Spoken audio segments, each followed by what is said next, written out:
चलो, कल यहाँ छोड़ा था कि जो भक्तिन का जो देवर है या जो जेठ है, वो उस जेठ का जो साला है, किसी भी काम का नहीं, एकदम निकम्मा है। वो उसको ला करके और जो भक्तिन की लड़की थी उससे शादी करवाने की कोशिश करता है, लेकिन भक्तिन की जो लड़की है वो भी बहुत समझदार है और वो भी उसको क्या कर देती है, अस्वीकार कर देती है, इससे मैं शादी नहीं करूंगी। अब मतलब वो प्रयास कर रहे थे कैसे भी जोर जबरदस्ती करके इसके साथ इसकी शादी कर दे, और शादी करते ही ये जितना भी इनकी संपत्ति, ये जो सब कुछ धन वगैरह है, ये सारा का सारा हमारे कब्जे में आ जाएगा। इसीलिए फिर वो प्रयास करना शुरू कर देते हैं और प्रयास कर रहे हैं कैसे, किधर यूं वहां इधर उधर, जो भी जैसे भी हो, इस भक्तिन की जो लड़की है इसका विवाह इस तीतरबाज के साथ, यानी जो एकदम निकम्मा साला है उसके साथ कर देंगे। अब वहां से आगे पेज नंबर 74 ऊपर से दूसरा पैरा। एक दिन मां की अनुपस्थिति में वरमास्य ने, वरमास्य का मतलब कौन, वो जो साला था, यानी भक्तिन के जेठ का जो साला था, वो वरमास्य ने मां की अनुपस्थिति, यानी जो भक्तिन थी वो घर पे नहीं थी और वो लड़की अकेली घर पे थी, वरमास्य ने बेटी की कोठरी में घुसकर भीतर से द्वार बंद कर लिया। कोठरी का मतलब होता है उसका कमरा या झोपड़ी वगैरह जो कुछ भी था जो बनाया हुआ था, उसके अंदर घुस के और उसने अंदर से गेट बंद कर लिया और उसके समर्थक गांव वालों को बुलाने लगे। अब ये दिखती बात है कि कोई लड़का अगर किसी लड़की के साथ कमरे से निकलता है जबरदस्ती, तो वो मतलब उस समय का ये था कि अगर ये इसके साथ उस कमरे में या उसके झोपड़ी में घुस गया, मतलब फिर ये उसने उसके साथ जरूर कुछ न कुछ गलत किया होगा या इसकी इज्जत लूटने की प्रयास किया होगा। इसलिए फिर वो उसका एक ही, जो उस समय की जो पंचायतें थी, वो उसका एक ही अंतिम सॉल्यूशन निकालती थी और वो सॉल्यूशन था इन दोनों की आपस में क्या करा दो, शादी। युवती ने जब इस डकैत वर की मरम्मत कर, मतलब उसने अच्छी खासी उसकी कुटाई की, यानी नाखूनों से उसको नोच लिया, अच्छी तरह से मारा, क्योंकि वो जबरदस्ती कर रहा था और जबरदस्ती उसको ठोका कि मरम्मत कर कुंडी खोली, तब पंच बेचारे समस्या में पड़ गए, पंच समस्या में पड़ गए। यानी एक तो वो क्या कह रहा था कि इस लड़की ने मेरे को बुलाया था, और लड़की कह रही थी इसकी हालत देख लो, मैंने बुलाया है कि अपने आप आया है। मतलब उसने उसको आंख मुंह वगैरह नोच लिए, नाखून मार के और बुरी तरह से पीटा। उसने कहा अगर मैंने बुलाया होता तो मैं इसको पीटती थोड़े, यानी इसकी पिटाई देख करके समझ जाओ कि भाई मैंने बुलाया था, ये फिर अपने आप आया था।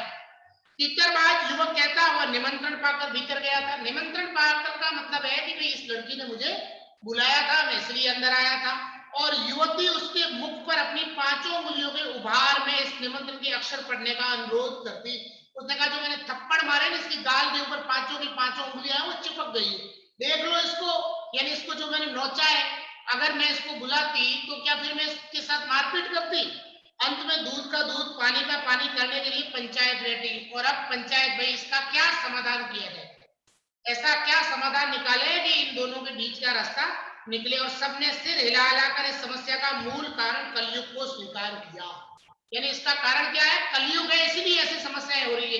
कलयुग है इसीलिए इस लड़की का पति है वो मर गया, लड़की जवान थी, और इसीलिए कलयुग के समय में मनुष्य या इस लड़के के मन में विचार आया, इसलिए ये इसके साथ जबरदस्ती करने, बलात्कार करने या इसका चरित्र हनन करने के लिए घुस गया। अपीलहीन फैसला हुआ। अपीलहीन का मतलब होता है सुनवाई नहीं होना, यानी भक्तिन की और भक्तिन की जो लड़की थी उसकी कोई सुनवाई नहीं हुई। फैसला हुआ चाहे उन दोनों में एक सच्चा हो चाहे दोनों झूठे हो। उन्होंने कहा हो सकता है एक सही और एक गलत हो या फिर दोनों झूठे हो, पर जब वे एक कोठरी से निकले, मतलब एक ही कमरे से निकले, तब उनका पति पत्नी के रूप में रहना ही कलयुग के दोष का परिमार्जन है। परिमार्जन का मतलब होता है उसको ठीक करना, शुद्ध करना, मांजना, यानी उस समस्या का हल निकालना। अपमानित बालिका ने होठ काट कर लहू निकाल लिया, गुस्सा आ गया और गुस्से में उसने क्या कर दिया, अपना होठ पकड़ के सीधी, तो ऐसे मतलब उसने अपना होठ काट लिया, इतना क्रोध आ गया उसको कि एक तो इसने मेरे साथ जबरदस्ती की और ऊपर से अब ये पंचायत है इसको मेरा पति ठहरा रही है। और मां ने आग्नेय नेत्रों से गले पड़े दामाद को देखा। अब देखो आग्नेय नेत्रों से मतलब होता है आग के समान तपते हुए, यानी क्रोधित होकर के, गुस्से से, पूरी तरह से गुस्से से उसने क्या, उसके मतलब दामाद को जो गले पड़ गया था जबरदस्ती, उससे उसके साथ वो विवाह नहीं कर रहे थे, जबरदस्ती गले पड़ा था, आंख से अंगारे बरसते हुए क्रोध से उसको देखा उसने। संबंध कुछ सुखकर नहीं हुआ, क्योंकि दामाद अब निश्चित होकर तीतर लड़ाता था। तीतर लड़ाने का मतलब होता है एकदम निकम्मा बैठा रहना, किसी भी प्रकार का कोई भी काम नहीं करना, और बेटी विवश क्रोध से जलती रहती थी। और यानी जो उस भक्तिन की लड़की थी वो क्रोध से जलती रहती थी, ये कहाँ पल्ले पड़ गया, इसका जी करता है इसको मार दो। इतने यत्न से संभाले हुए गाय ढोर, गाय ढोर का मतलब होता है पशु वगैरह, खेती बाड़ी, जब पारिवारिक देश में ऐसे जुलूस गए कि लगान अदा करना भी भारी हो गया। मतलब इस परेशानियों के अंदर उनके मन में मन नहीं लगता था उसका किसी भी काम में, क्यों? क्योंकि वो अंदर ही अंदर जल रही थी कि भाई मेरे ऊपर इस प्रकार का दोष लगाया गया है, और मेरे ऊपर इस प्रकार का दोष लगा करके और मुझे ये दिखाया गया, और मुझे इससे शादी नहीं करनी, जबरदस्ती इससे शादी करें। वो उसी को देख देख करके अंदर जलती, और वो आराम से बेटा मौज करता गया, सब कुछ अपना ये कमा रहे, अपन तो मौज करोगे, क्यों? क्योंकि उसको यहाँ आय का एक और साधन मिल गया था। तो लगान अदा करना भी, यानी जो उस समय के साहूकार वगैरह थे जो टैक्स लेते थे जमीन का, वो भी देना मुश्किल हो गया। क्यों? क्योंकि इस गुस्से के अंदर सारी की सारी जो खेती वगैरह थी वो नष्ट हो गई। सुख से रहने को कौन कहे, यानी कैसे रहे सुख से, इस प्रकार जबरदस्ती उनके साथ हुई, तो सुख से कैसे रहे। अंत में एक बार लगान न पहुंचने पर जमींदार ने भक्तिन को बुलाकर दिन भर कड़ी धूप में खड़ा रखा। लगा नहीं दिया तो उसकी जो लड़की की माँ यानी भक्तिन थी, जो लक्ष्मी थी, उसको बुलाया गया, भाई तू लगान क्यों नहीं दे रही है, पहले लगान टाइम पे चुका दी, अब क्या है। और मतलब मारपीट तो नहीं की, लेकिन कब दिन भर धूप के अंदर खड़ी रहेगी। तो इससे भक्तिन को क्या लगा, आत्मसम्मान को ठेस लगी। उसको ये लगा कि मैंने जो मान सम्मान इज्जत कमाई है वो तो कुछ नहीं, उसको बहुत ज्यादा धक्का लगा। और यह अपमान तो उसकी कर्मठता, कर्मठता का मतलब होता है अपने काम करने की, जो सबसे अच्छा काम करता है उसी के ऊपर उंगली उठा देते हैं। तो वो सोचता है यार मैंने ये किया कुछ भी नहीं, तो वो करी भाई मैंने इतने समय तक लगान वगैरह समय पे चुका, यार अब ये किस कारण से स्थिति उत्पन्न हुई है। तो स्थिति उत्पन्न होने का कारण है वो जबरदस्ती गले पड़ा दामाद, उसको देख देख करके, उसको सामने देख करके ये परेशान होते रहते, अंदर ही अंदर जलते रहते, और इनका जो ध्यान है वो बिल्कुल भी खेती पे नहीं था। मैं सबसे बड़ा कलंक बन गया था। दूसरे ही दिन भक्तिन कमाई के विचार से शहर आ पहुंची, और वहां से छोड़ करके और शहर आ गई, और शहर वो किसके पास आई, सीधी महादेवी वर्मा के पास। घुटी हुई चांद को मोटी मैली धोती से ढाके। देखो घुटी हुई चांद को, यानी घुटी हुई चांद का मतलब क्या है, मतलब उसका जो चेहरा बहुत अच्छा सुंदर भी थी, ऐसी बात नहीं थी सुंदर थी, लेकिन उसने अपनी धोती से, क्योंकि उसने अपने बाल थे वो मुंडवा रखे थे, जैसी तैसी धोती, धोती का मतलब जो साड़ी वगैरह उससे अपने आप को ढका हुआ, और वो भी मैल से ढाके, और मानो सब प्रकार की आहट सुनने के लिए कान कपड़े से बाहर निकाले, मतलब इस प्रकार से यहाँ कान बाहर निकाले, और एकदम सचेत होकर के और चुपचाप। भक्तिन जब मेरे यहाँ सेवक धर्म में दीक्षित हुई, सेवक धर्म में दीक्षित होने का मतलब है जब वो यहाँ नौकरानी बनकर के या सेवा बनकर के और यहाँ आई, और उसने सेवा का काम है जो शुरू किया, तब से, तब उसके जीवन के चौथे और संभवतः अंतिम परिच्छेद का जो अथ हुआ, अथ का मतलब होता है आरंभ होना, यानी उसके जीवन का चौथा हिस्सा है वो आरंभ हुआ। उसकी इति अभी दूर है, यानी अभी भी वो इतनी दूर का है, मतलब होता है समाप्त होना, अभी वो इतना जल्दी मरेगी नहीं, क्योंकि अभी भी वो काफी समय जीवित रहेगी, इसलिए महादेव वर्मा ने ऐसा कहा है। अब भक्तिन की वेशभूषा में ग्रस्त और वैराग्य का सम्मिश्रण देखकर मैंने शंका से प्रश्न किया, मतलब वो क्योंकि विधवा थी इसलिए उसने वो ऐसे वस्त्र पहन रखे थे, क्योंकि जब उसने जठर वगैरह कहा था कि भाई तू दोबारा विवाह कर ले, तब उसने कहा नहीं मैं तो यहीं रहूंगी, तो उसने अपने बाल वगैरह मुंडवा करके ऐसे। तो महादेवी वर्मा को लगा यार ये ग्रस्त भी दिख रही है और कोई भक्तिन की तरह भी दिख रही है, मतलब कोई जैसे भगवान की भक्ति करे, इसको खाना वाना बनाना आता है नहीं आता है, तो पूछ लिया उसने क्या तुम खाना बनाना जानती हो। उत्तर में उसने ऊपर के होठ को सिकुड़ा और नीचे के अधर को कुछ बड़ा कर ऐसे ऐसे रखो ना, तो ये ना, मतलब इस प्रकार से होठों को खींच करके आश्वासन की मुद्रा के साथ कहा कि कौन बड़ी बात आए, मतलब ये कौन सी बड़ी बात, खाना बनाना कोई बड़ी बात थोड़ी है। तो ये उन्होंने अपनी भाषा अपनी लैंग्वेज में बोला ये कौन बड़ी बात है, यानी ये कोई बड़ी बात नहीं है। रोटी बनाए जाने के, मतलब रोटी बनाना जानती हूँ, दाल रांध लेते, यानी दाल बना लेती हूँ, रांधने का मतलब बनाना, दाल रांध लेना यानी दाल बना लेती हूँ। साग भाजी छौंक सकित है, सब्जी के अंदर तड़का लगाना, छौंकते हैं वो जीरा मिर्ची डाल करके छौंका मारना। तो साग भाजी यानी जो हरी वगैरह सब्जियां हैं ये छौंक सकती हूँ, बना सकती हूँ। और बाकी का रहा, और क्या बाकी रह गया? इतना आता है, इतना खूब है। रोटी बनाना आता है, दाल बनाना आता है और सब्जी वगैरह बना लेती हूँ। और कोई बाकी रहा तो बताओ। दूसरे दिन तड़के ही सिर पर कई लोटे औंधाकर का मतलब होता है सर के ऊपर पानी गिरा करके उसने मेरी धुली धोती जल के छींटों से पवित्र कर, यानी अपने ऊपर पानी गिरा कर। आपने देखा होगा सुबह सुबह कई लोग होते हैं ईश्वर को जल चढ़ाते हैं और फिर उसी जल को अपने कपड़ों के ऊपर छींटे मार देते हैं कि भगवान को चढ़ाया और इससे ये कपड़े हैं ये क्या हो जाएंगे, पवित्र हो जाएंगे। तो भक्ति ने भी ऐसे किया, पहले खुद स्नान किया, फिर महादेव वर्मा ने कहा कि उसके पास जो धोती थी वो मैली थी, तो मैंने उसको नई धोती साफ धुली हुई थी उसके ऊपर पानी के छींटे मार करके और पहन लिया। फिर जल के छींटे पवित्र कर पहने और पूर्व के अंधकार और मेरी दीवार से फूटते हुए सूर्य, मतलब पूर्व के अंधकार मतलब सुबह सूर्य उठता है और पूर्व से उठता है और सबसे पहले पूर्व में अंधकार को मिटाता है। और मेरी दीवार से फूटते हुए सूर्य, दीवार से फूटते हुए सूर्य का मतलब रोशनी जो दीवार के पास से अंदर आ रही थी। और पीपल का क्या और पीपल का 2 लोटे जल से अभिनंदन किया, यानी सुबह सुबह फिर उसके बाद उसने किसको, सूर्य को अभिनंदन करना यानी अर्घ देना, जल चढ़ाना। 2 मिनट नाक दबाकर जप करने के उपरांत, नाक दबाकर मतलब राम राम राम ऐसे वो एक प्रकार से ईश्वर को याद करने का जो तरीका है वो करके जब वह कोयले की मोटी रेखा से अपने साम्राज्य की सीमा निश्चित कर चौके में प्रतिष्ठित हुई। चौके का मतलब होता है जहां रोटियां बनाई जाती हैं, यानी चौके का मतलब क्या है, जहां रोटियां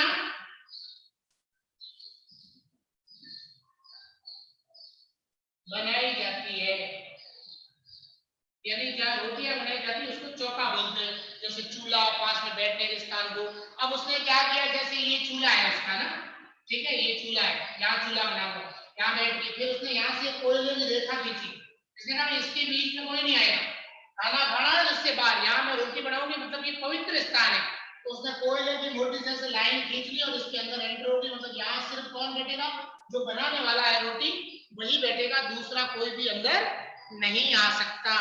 ठीक है, प्रतिष्ठित हुई का मतलब बैठ गई। तब मैंने समझ लिया कि इस सेवक का साथ टेढ़ी खीर है। टेढ़ी खीर का मतलब होता है बड़ी मुश्किल से साथ निभाना। टेढ़ी खीर का मतलब होता है बड़े मुश्किल से साथ निभाना। ठीक है, अपने भोजन के संबंध में नितांत वितराग, नितांत का मतलब होता है एक तरह से, पूरी तरह से। वितराग, वितराग का मतलब ज्यादा जो मिला वो खा लिया। महादेव वर्मा जैसे किसी को होता है ना, इंटरेस्ट होता है किसी में, मेरे लिए ये बनाओ या मैं इसकी रोटी खाऊंगा, इसकी सब्जी खाऊंगा, ये वो ऐसा वैसा। तो वितराग होने पर भी मैं पाक विद्या के लिए परिवार में प्रख्यात हूँ, मतलब मुझे इतना खाने का इंटरेस्ट नहीं है, लेकिन फिर भी महादेवी वर्मा कह मैं खाना बहुत अच्छा बनाती हूँ। पाक विद्या का मतलब था खाना बनाने की कला। पाक विद्या का मतलब होता है खाना बनाने की कला के अंदर विख्यात यानी प्रसिद्ध। यानी हमारे परिवार में महादेवी वर्मा कह मैं सबसे अच्छा खाना बनाती थी। अब लेकिन मुझे खाने का शौक नहीं था, लेकिन फिर भी मैं जो भोजन बनाती थी वो बहुत अच्छा था, स्वादिष्ट था। और कोई भी पाक कुशल दूसरे के काम में नुक्ताचीनी बिना किए रह नहीं सकता। जो अच्छा खाना बनाता है वो दूसरे का खाना बनाए उसमें हाँ इसमें नमक कम है, इसमें मिर्ची कम है, ये ऐसा बन गया, मतलब कमी वगैरह। नुक्ताचीनी का मतलब क्या, कुछ कमी वगैरह निकालना। तो अगर जो अच्छा खाना बनाने वाला होता है तो वो दूसरा खाने बनाने वाला है जो भी होगा उसकी हमेशा खाने की कमी निकालने का प्रयास करेगा। महादेवी वर्मा कह रही है, अब मतलब इसका मतलब महादेवी वर्मा ये कह रही है कि मैं भी प्रयास करूंगी कि भक्ति को कहूंगी भाई ये ऐसा नहीं बना, ये ऐसा नहीं बना, इसमें से ये हो गया वो हो गया, इस प्रकार से। ठीक है, पर जब छूत पाक पर प्राण देने वाले व्यक्तियों का हो, पर छूत पाक का मतलब होता है जो पूरी तरह से अपनी कला को छूने भी नहीं देते, ऐसे उसके ऊपर मतलब जिसको अपनी कला बहुत प्यारी होती है उसके ऊपर प्राण देने वाले व्यक्तियों का हो, तो बात बात पर भूखा मरना स्मरण हो आता है। तो यार इसकी बनाई हुई मैं खाऊंगी, मतलब अच्छे से नहीं बनाई, सफाई से नहीं बना रही है, जो अपना बना रही है, अपनी जिद कर रही है, कैसे खाऊंगी, मतलब इस प्रकार का जो भाव आ जाता है। और भक्ति की शंकाकुल दृष्टि में छिपे हुए निषेध का अनुभव किया। अब भक्तिन को क्या थी, थोड़ी शंका को, यानी उसको थोड़ी सी शर्म थी, पता नहीं ये कैसा खाती होगी, क्या खाती होगी, मतलब उसको थोड़ा डाउट था। निषेध का मतलब होता है निषेध को, और भाई दूसरा भक्ति ने ये कह दिया कि खाना खाना है मेरे साम्राज्य में नहीं आना, बाहर बैठ के खाना, वही लाके दूंगी वही खाना, रसोई के पास भटकना भी मत। क्यों? क्योंकि वहां मैं बना रही, यानी भक्ति अपने आप को बहुत अच्छा मानती है, अपने आप को सर्वश्रेष्ठ और पवित्र मानती है। इसलिए हर कोई, अगर जैसे आजकल होता है ना, रसोई के अंदर जूते पहन के नहीं जाना, या बाहर से आए हो तो सीधा रसोई में नहीं जाना, हाथ मुंह धो करके जाना। पहले ये नियम होता था, खाना खाने से पहले रसोई के अंदर जाते थे, हाथ मुंह धो करके फिर घुसते थे, ऐसे ही सीधा नहीं जा रहा। आजकल तो लोग जूते पहन करके कहीं से आ रहे सीधे रसोई में चले जाते, वैसा नियम नहीं था। तब कोयले की रेखा मेरे लक्ष्मण के धनुष से खींची हुई रेखा के सामने दुर्लभ्य होती। अब देखो, दुर्लभ्य का मतलब होता है जिसको लांघा नहीं जा सके, या जिसको पार नहीं किया जा सके, जिसे पार ना कर सके, ना कर सके। यानी उसने जो ये कोयले की रेखा खींची थी, महादेवी वर्मा कह रही मेरे लिए ये क्या हुई, दुर्लभ्य होगी, यानी मैं इसको पार नहीं कर पाई। क्यों नहीं कर पाई? क्यों? क्योंकि भक्त ने कह दिया था कि भाई मेरे यहाँ खाना खाना है तो हिसाब से खाना होगा, इस प्रकार से घूम फिर करके या ऐसे वैसे मैं खाना नहीं खिलाऊंगी, या जिसको पार करना कठिन हो जाएगा। इसलिए उसने वो लाइन खींच दी थी, और उस लाइन को भक्ति ने की खींची हुई लाइन को महादेवी वर्मा कह रही है मेरे लिए पार करना बहुत मुश्किल था। निरुपाय, निरुपाय का मतलब होता है जिसका कोई उपाय नहीं हो, अपने कमरे में बिछोने में पड़कर नाक के ऊपर खुली हुई पुस्तक स्थापित कर में चौके में पीठे पर आसीन अनधिकारी को भूलने का प्रयास करने लगी। यानी भक्ति ने कहा भाई खाना खाना है, अब मैं बना रही हूँ बाहर रहना, तो जबरदस्ती नाक के ऊपर ऐसी पुस्तक किताब रख करके सोचने लगी यार इसने तो कहा यार मैं रसोई में घूमती हुई देख के जिसने अधिकार कर लिया, पहले मैं खुद, पहले क्योंकि पहले इससे पहले महादेवी वर्मा अपना खाना स्वयं बनाती, अब ये बनाएगी कैसा, मतलब उसको थोड़ी सी घिन टाइप आने लगी। पीढ़े, पीढ़े का मतलब होता है चौकी होती है, छोटा सा पीढ़ा या लकड़ी का बना होता है जिसके ऊपर बैठ करके रोटियां बनाई जाती है। अनधिकारी, अनधिकारी का मतलब जिसका वो अधिकार नहीं। महादेव वर्मा कहती पहले वो मेरा घर है तो मेरा अधिकार, लेकिन भक्ति में आती महादेव वर्मा को अंदर एंट्री रसोई में बंद कर दो। भोजन के समय जब मैंने अपनी निश्चित सीमा के भीतर निर्दिष्ट, निर्दिष्ट का मतलब होता है तय किया हुआ, क्या बताया था यहाँ बैठो खाना लाके देती हूँ, भक्ति ने आदेश दे रही, स्थान ग्रहण कर लिया, तब भक्ति ने प्रसन्नता से लबालब, मतलब जब वो बैठ गई जहां बताया तो भक्ति बड़ी प्रसन्न होकर के अपना बनाया हुआ खाना आत्मदृष्टि से आप्लावित, आप्लावित का मतलब है एकदम खुशी, ज्यादा प्रसन्नता के साथ मुस्कुराहट के साथ मेरी फूल की थाली में एक अंगुल मोटी और गहरी काली चिट्टीदार 4 रोटियां रखकर उसे टेढ़ी कर गाढ़ी दाल परोसी। अब रोटियां भी कितनी, अंगुल जितनी मोटी मोटी, मतलब बड़ी बड़ी, अब पतली पतली अच्छी अच्छी रोटियां खाने वाली, तो 4 मोटी मोटी रोटियां और फूल सी थाली, मतलब थाली छोटी रोटियां बड़ी और वो भी मोटी मोटी, अच्छी खासी मोटी मोटी रोटियां थी, वो उन्होंने उसकी थाली के अंदर धर दी। पर जब उसके उत्साह का तुषारपात करते हुए, तुषारपात करते हुए का मतलब होता है तोड़ते हुए, मैंने कहा ये क्या है, तो मैंने रुआ से बाबा से कहा ये क्या है, खाना ऐसे बनाते हैं क्या, मतलब थोड़ा निराश होते हुए ये क्या बनाया, तब वो हद बुद्धि हो रही, मतलब उसने कहा क्या, मतलब वो पागल हो गई, उसको मतलब उसको सोचने की क्षमता के लिए मैंने खाना बनाया और ये मालकिन ऐसा कैसे कह रही। अब देखो उत्तर देखो, उसके उत्तर देखो बड़े मजेदार, रोटियां अच्छी सेकने के प्रयास में कुछ अधिक खरी हो गई है, मतलब अच्छी सेकनी थी इसलिए थोड़ी जल गई है और कड़क हो गई, खरी होने का मतलब कड़क हो गई है पर अच्छी है, लेकिन है अच्छी। तरकारियां थी, उसने कहा मतलब सब्जी, तरकारियां का मतलब था हरी सब्जी, ककड़ी वगैरह, इसको तरकारियां बोलते। सर यस बेटा। सर हतबुद्धि का मतलब क्या होता है? आश्चर्यचकित होना, आश्चर्यचकित होना, यानी महादेवी वर्मा की बात सुनकर के और जो मतलब भक्ति ने वो आश्चर्यचकित हो गई। क्यों? क्योंकि मतलब अचानक से महादेवी वर्मा ने ये बोला, जो वो तो बहुत प्रसन्न थी, और उसके ऊपर ये शब्द आया ना तुषारपात, वैसे तुषारपात का मतलब होता है ओले गिरना, या फिर वो ऊपर से कुछ गिरना, अचानक कोई वजन लगना, तो मतलब वो अच्छा सोच रहे थे, अचानक ये क्या बनाया, ऐसा भी बनाते हैं क्या, तो उसके लिए मतलब जो आश्चर्यचकित हो जाए या जिसका दिमाग काम करना बंद कर दे, उसको हद बुद्धि बोलते।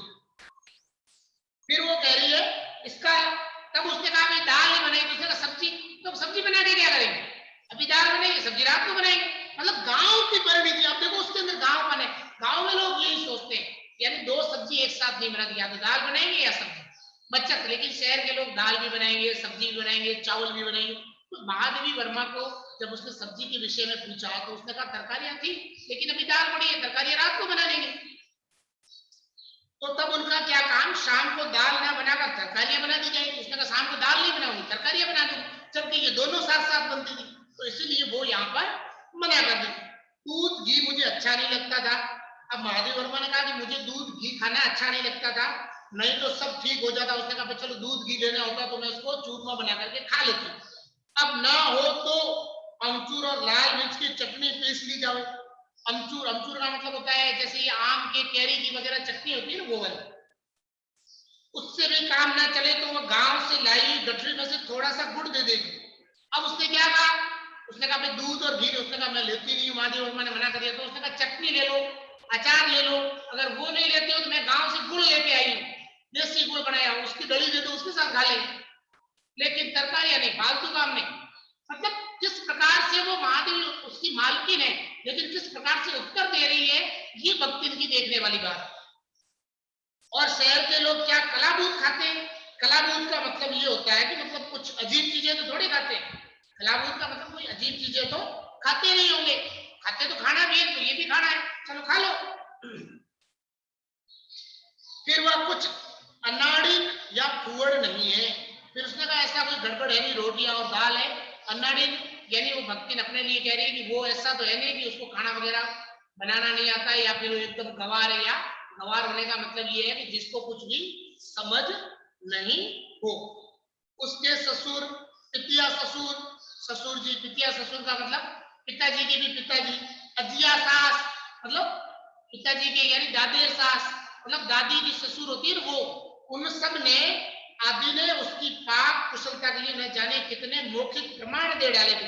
उसने कहा मैं तो बहुत अच्छा खाना बनाती हूँ, मेरे खाने की प्रशंसा मेरे घर में मेरे ससुर जी, मेरे दादाई ससुर जी, चाचाई ससुर जी, सासू माँ सब करते हैं। उन्होंने मौखिक प्रमाण कहा, अरे वाह क्या लक्ष्मी अच्छा खाना बनाती है, तो मैं तो बहुत अच्छा बनाती हूँ, खा लो।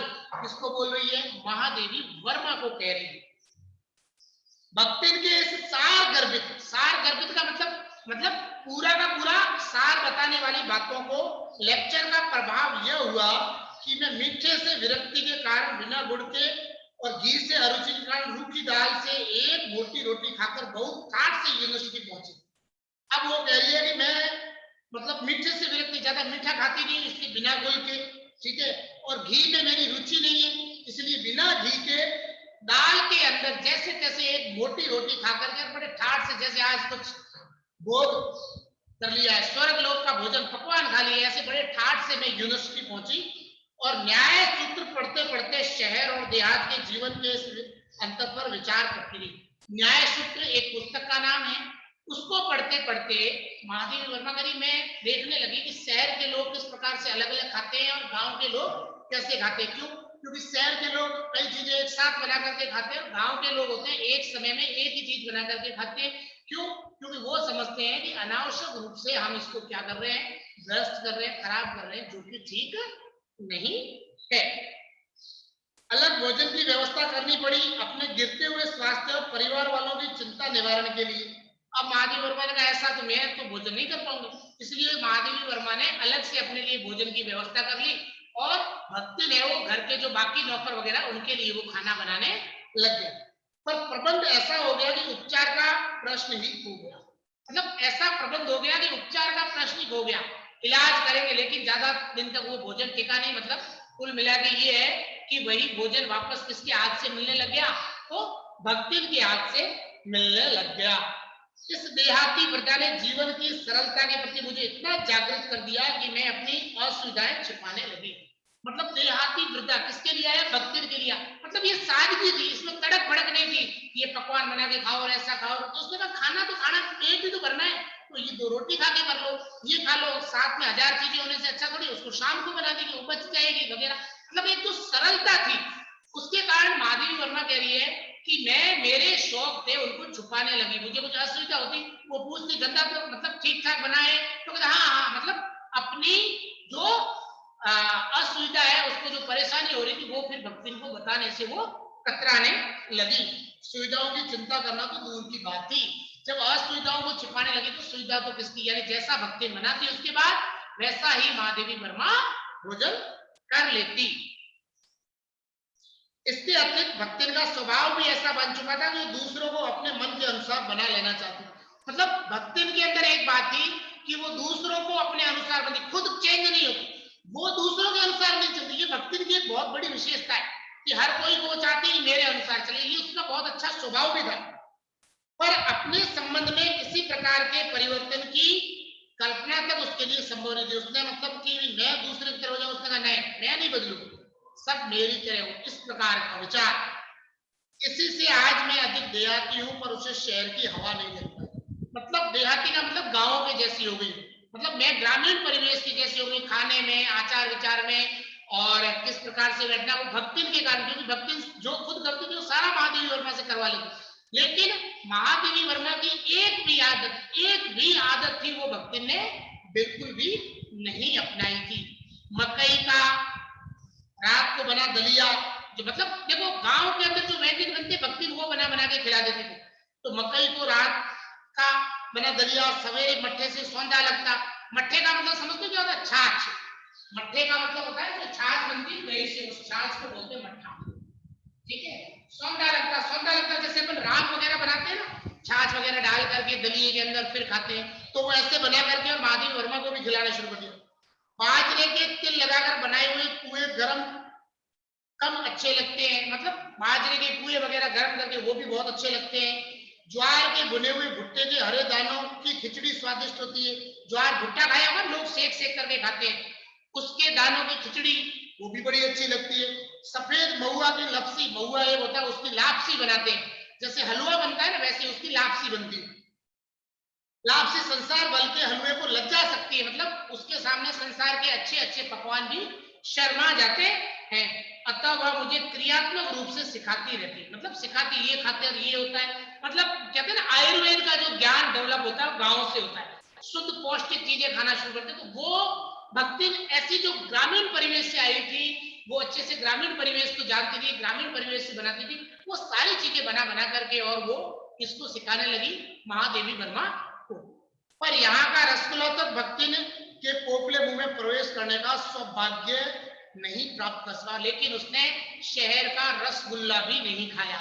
महादेवी वर्मा को गांव का प्रत्येक वस्तु, प्रत्येक व्यंजन, प्रत्येक प्रकार का खाना बना के खिला दिया, लेकिन उसने शहर का रसगुल्ला, ट्रेंड होता है रसगुल्ला, विभिन्न प्रकार की मिठाइयां, वो भी उसने पोपले मुंह में, क्यों, क्योंकि उसके दांत खिंच चुके थे, दांत टूट चुके थे, इसलिए उसने अपने पोपले मुंह में एक रसगुल्ला भी नहीं डाला। मेरे रात दिन नाराज होने पर भी उसने साफ धोती पहनना नहीं सीखा, मतलब गांव की औरतें होती है एक ही ड्रेस को 4 दिन 5 दिन लगातार पहनती रहती, जब तक पूरी तरह से वो काली वगैरह मैल नहीं तब तक नहीं धोती, क्यों पानी बर्बाद करना, सीधा एक ही पानी क्यों बर्बाद करना, भगवान के यहाँ हिसाब देना पड़ेगा पानी का, इस प्रकार की उनकी जो सोच रहती है। तो महादेवी वर्मा कहती है मैंने बहुत प्रयास किया लेकिन फिर भी उसने साफ धोती पहनना नहीं सीखा, पर मेरे स्वयं धोकर फैलाए हुए कपड़ों को भी वह तय करने के बहाने सिलवटों से भर देता, तय करने का मतलब होता है इकट्ठे करने के बहाने वो सलवट भर देती। आजकल लोग है ना ऐसे सीधे कपड़े सिलाते ताकि उसके अंदर सड़ नहीं पड़े, बाद में इस्त्री या प्रेस अच्छे से हो, तो वो वहां से उन कपड़ों को उतार करके और मतलब एक तरीके से समेटने के बहाने सबको इकट्ठा करके सलवटे भर देती। मुझे उसने अपनी भाषा की अनेक दंत कथाएं का मतलब होता है ऐसी कहानियां जो लोग सुनाते रहते हैं, मतलब पता नहीं किसने कहा, लेकिन धीरे से धीरे दादा ने बेटे को सुनाई, बेटे ने पोते को, पोते ने अपने बेटे को, अपने बेटे को, ऐसे जो सुनती हुई जो गांव में कहानियां चलती वो कहानियां महादेवी वर्मा को बहुत सारी दंत कहानियां उसने कंठस्थ करा दी, मतलब याद करा दी एकदम। यह पुकारने पर वह मतलब इस प्रकार से बोलती आए आए, मतलब बोलने का तरीका के स्थान पर जी कहने का शिष्टाचार भी नहीं सीख पाई, और महादेवी वर्मा के मैं उसको जी बोलना तक नहीं सिखा पाई, जबकि उसने अपने व्यवहार के कारण मुझे बहुत सारी कहानियां, बहुत सारी कथाएं, सब कुछ याद करवा दी। भक्ति अच्छी है यह कहना कठिन होगा, अब अच्छी है ये कहना तो कठिन होगा, क्योंकि उसमें दुर्गुणों का अभाव नहीं है। सचिन देखो दुर्गुण मतलब बुरी आदतें नहीं थी, लेकिन उसका एक अपना आचार था। और यहाँ वो किस लिए कह रही है कि ग्रामीण परिवेश से, इसलिए वह सत्यवादी हरिश्चंद्र नहीं बन सकती, लेकिन फिर भी सत्यवादी हरिश्चंद्र, वो सत्य बोलती है लेकिन फिर भी सत्यवादी हरिश्चंद्र है वो नहीं बन सकती। पर नरो व कुंजरो व कहने में भी विश्वास नहीं करती। नरो व कुंजरो यानी आदमी था या हाथी, या क्या आदमी था या हाथी, इसके अंदर कहने में भी वो विश्वास नहीं करती। यानी लोगों में या अंधों के अंदर से जो होता है ना, अंधों में काना राजा, जिस प्रकार से सब अंधेरे एक आंख वाला तो राजा ही होगा, तो इस प्रकार से मतलब कुछ लोगों में सर्वश्रेष्ठ, इस प्रकार भी उसको नहीं कह सकते, विश्वास नहीं करती। मेरे इधर उधर पड़े पैसे रुपए, मतलब महादेव वर्मा कहीं भी पैसे रख देती थी, भंडार घर की किसी मटकी में कैसे अंतर चित्त हो जाते, यह रहस्य की भक्ति जानती नहीं। मतलब भक्ति क्या करती, उसको उठाकर, गांव की औरतों की आदत होती है, कहीं से पैसे वैसे पड़े होते हैं तो कहीं ले जाकर इकट्ठे करके रख देते हैं, काम आएंगे किसी। तो महादेव वर्मा कहती मैं भी इधर उधर पैसे डालती तो रसोई के अंदर किसी हांडी के अंदर ले जाकर के और डाल देती, पर उस संबंध में किसी के संकेत करते ही वो उसे शास्त्रार्थ के लिए चुनौती दे डालती। और कोई पूछ लेता है इसने चोरी की, तो कहती क्या कसम खाओ मैंने नहीं की, इकट्ठे करके रखे वगैरह। मतलब शास्त्रार्थ करने का मतलब है अपना तर्क प्रस्तुत करना, जिसको स्वीकार कर लेना किसी तर्क शिरोमणि के लिए संभव नहीं है। लेकिन हालांकि कोई मानेगा नहीं, लेकिन फिर भी वो अपनी बात रखती। यह उसका अपना घर ठहरा, पैसा रुपया तो इधर उधर पड़ा देखा, संभाल कर रख लिया, और ऊपर से क्या कहती, ये तो मेरा ही तो घर है, मेरा ही तो घर है, पैसा वैसा पड़ा था मैंने संभाल कर रख लिया, कौन सी बड़ी बात। लेकिन फिर भी कहते फिर भी उठाया क्यों, तो वही बात, अरे भाई मेरा ही तो घर है, मैं संभाल के नहीं रखूंगी तो कौन रखेगा। तो इस प्रकार से वो महादेवी वर्मा को जवाब देती। यह क्या चोरी है, उसके जीवन का परम कर्तव्य मुझे प्रसन्न रखना है। मतलब वो चाहती थी कि महादेवी वर्मा प्रसन्न रहे, जिस बात से मुझे क्रोध आ सकता है उसे बदल कर इधर उधर करके बताना। मतलब सीधे नहीं कहना, लेकिन घुमा फिरा करके कहना। क्या झूठ है, इतनी चोरी और इतना झूठ तो धर्मराज महाराज में भी होगा।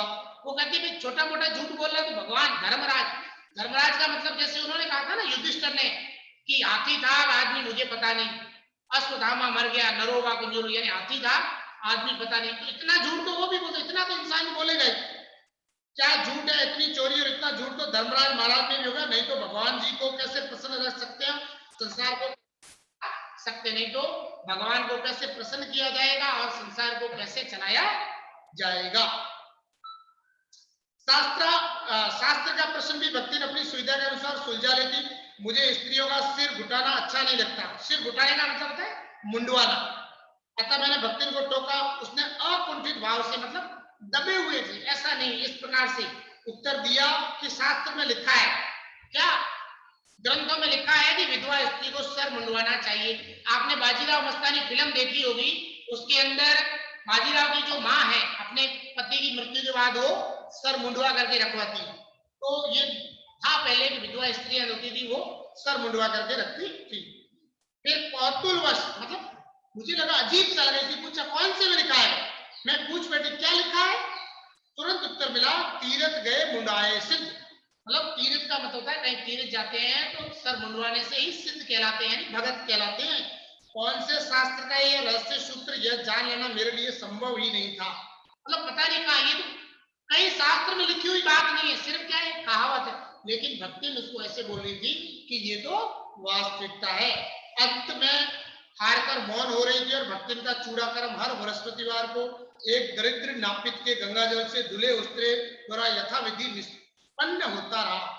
यानी हर वर्ष चूड़ा कर्म का मतलब होता है बाल मुंडवाना, और एक दरिद्र नापित, नापित का मतलब होता है नाई, एक गरीब नाई रोज आता हर गुरुवार को, और हर गुरुवार को उनके बाल थे वो मुंड करके और चला जाता। इसका मतलब उनका जो क्रियाक्रम था वो होता रहता था। और महादेवी वर्मा करीब मैं इसमें कुछ भी नहीं कर पाई। ठीक है, आज अपन इतना ही करेंगे, अगला अगले वीडियो।